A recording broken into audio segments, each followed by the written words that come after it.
Great American Ballpark, getting ready for another Reds game. Hi, I'm Betsy Ross. I'm here with Dr. Michelle Andrews from Cincinnati Sports Medicine. And Dr. Andrews has a unique perspective of what goes on with these teams because she was the physician for the Baltimore Orioles, the first female team doctor for the MLB team. And Dr. Andrews, you know kind of what goes on when we see a player that's hurt and trying to get them rehab back. Before I get into the nuts and bolts of that, tell us about the experience walking into the Baltimore Orioles, being the first female doctor that any team had ever had.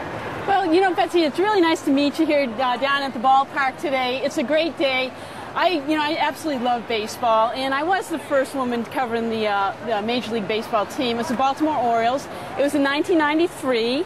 And what happened was I was at staff at Johns Hopkins, and they asked me to cover the team, but I had to get approval. I had to get approval because I was the first woman by the owners, by the manager, by the players. And once I had the approval, I went into the locker room, and I can still remember that day. The first day I'm walking down, and of course it's in Camden Yards, which is a gorgeous field.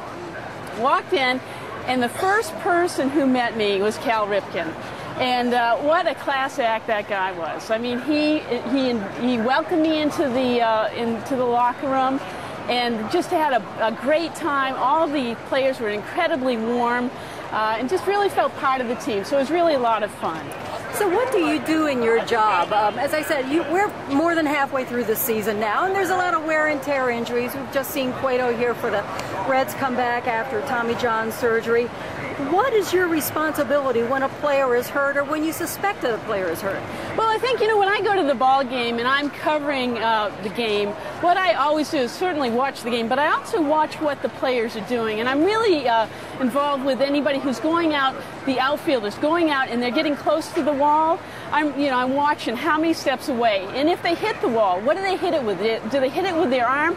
The catch last night up over the fence. Mm-hmm. That's great and it's fantastic, but I'm the one watching him come down. Did he hit his elbow coming down? Did he land and tweak his knee? Did he sprain his ankle? And then I watch for a few more minutes to see if he hustles back to his position, how he throws the ball in. So there's a lot more than just saying, clapping when there's a great play.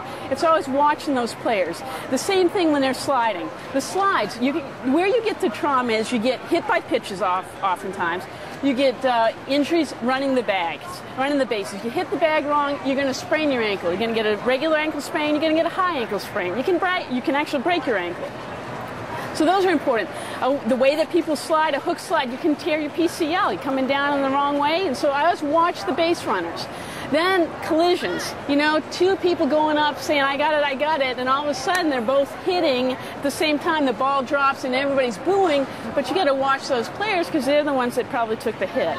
Those are the traumatic ones. I think for younger kids, a lot of times the younger kids want to play just like they play their favorite ball player, and they're out there throwing and pitching and running. The overuse injuries are really what we'll start to see towards the end of the season.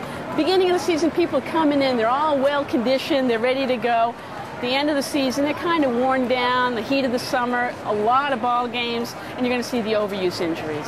So, of course, being an orthopedic surgeon with Cincinnati Sports Medicine, you fix people and let them go back to playing, but a lot of young people want to keep playing, but we see them play the same sport maybe over and over and over again, and they have injuries at 15 and 16 and 17 that you usually don't see until a player is 25, 30, 35. There are a lot of overuse injuries for a youngster who wants to keep playing. And of course, not every injury is avoidable, but to try to keep playing and keep healthy, what do you suggest? Well, I think first of all, we've chosen to have our kids excel at one sport, and so they're playing it year-round. And unfortunately, we're learning that this does cause more and more overuse injuries. We see growth plate injuries in the young, immature athletes.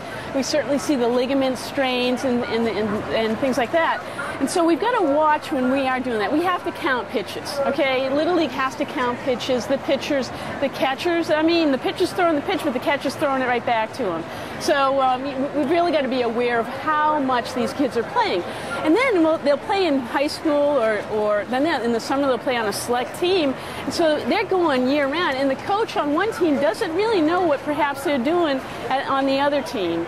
I think that's what happened when some of the Reds played in the World Games. I mean, that's what happened. You know, that you come off of a big season, all of a sudden you're throwing for your country, real excited, and you get some overuse injuries. Well, let's hope that this game is injury-free and the Reds make it to the postseason, we hope, also injury-free. Dr. Michelle Andrews, thank you so much for being with us. For Cincinnati Sports Medicine, I'm Betsy Ross.